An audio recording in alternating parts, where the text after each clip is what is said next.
My name is Patrick Deep Dish Bertoletti. I'm a professional eater. One of my proudest achievements was eating 275 pickled jalapenos in 8 minutes. The most I've ever done is 126 raw eggs in a minute and a half or so. I think the first big one I won was a grilled cheese eating competition in Detroit. I think I ate 21 grilled cheese sandwiches, but that was like the first time when I was able to turn that switch off. The natural progression of any eating competition is you're gonna hit the wall, and when you're new to it, you hit that very early and you just wanna get sick. The better you get, the longer you're able to prolong that from happening. That's a lot of the training is if you're not familiar with the food or the textures, you just have to figure out a game plan going in. If you win, you feel amazing, but if you lose, you feel awful.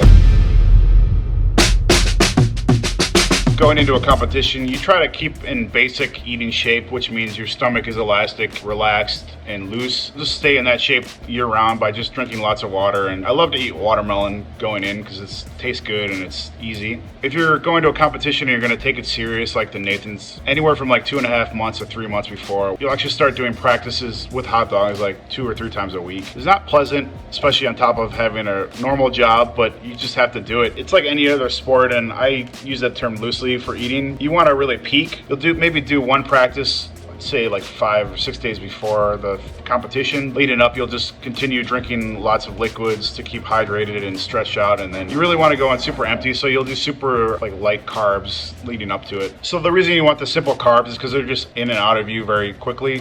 So like if you're gonna eat a steak the day before, that would be awful. I like drinking dairy because that tends to neutralize your stomach acid, and I just go heavy on the mochi ice cream or milkshakes and Pepto-Bismol the day before and the day of, just to keep me nice and loose.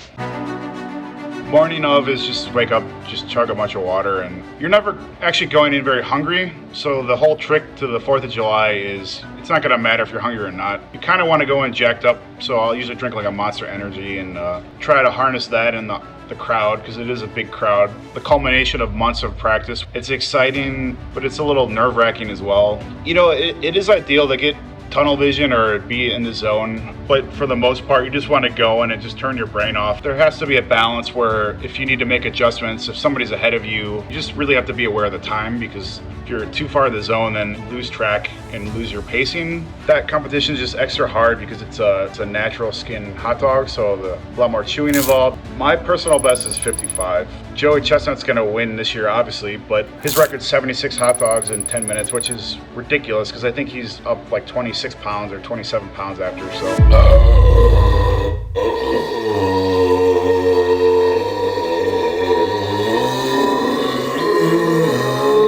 So afterwards, you definitely are tired. You're not gonna be normal for like 2 days or so. It just depends on the food and the quantity. And when you're putting that much food and weight into you, like it's definitely in shock, and your body is used to it and you train it, but that's still no excuse. It's not like you just go to the bathroom one time and it's just a nightmare, you know? It's like, it's a 2-day, maybe like a 1.5 day experience, you know?